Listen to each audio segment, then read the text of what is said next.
Zimbabwe to host SADC summit amid controversies and calls for venue change, by Satori News.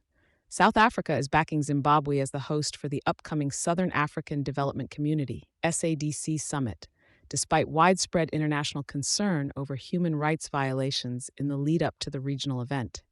The SADC annual summit, which brings together 16 member countries, is scheduled to convene in Harare this week, with Zimbabwe's President Emmerson Mnangagwa serving as the chairperson. Clayson Monyela, head of public diplomacy at the Department of International Relations and Cooperation, emphasized South Africa's position, stating that the country has no mandate to alter the summit's location and expressed willingness to facilitate peaceful dialogue to address political challenges. This commitment comes amid a backdrop of intensified suppression by Zimbabwe's government against critical voices.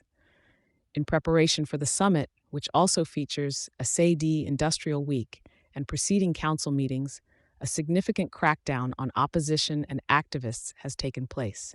Reports from international watchdogs, including Amnesty International and Human Rights Watch, detail detentions and mistreatment of opposition figures, students, and journalists, painting a grim picture of the democratic landscape in Zimbabwe. The central business district and townships of Harare are under close surveillance, with military vehicles patrolling and the government issuing stern warnings against any attempts to utilize the summit as a platform to showcase the regime's faults. Alan Ngari from Human Rights Watch and Kanyo Faris from Amnesty International called for an immediate end to the government's assault on free expression and peaceful activism.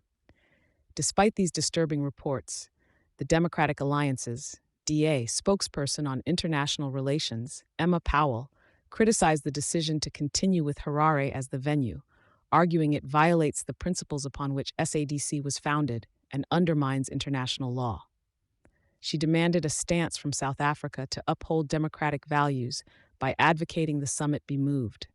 The strain highlighted by these events paints a complex picture for SADC members as they grapple with balancing respect for sovereignty against the need to uphold human rights and democratic practices.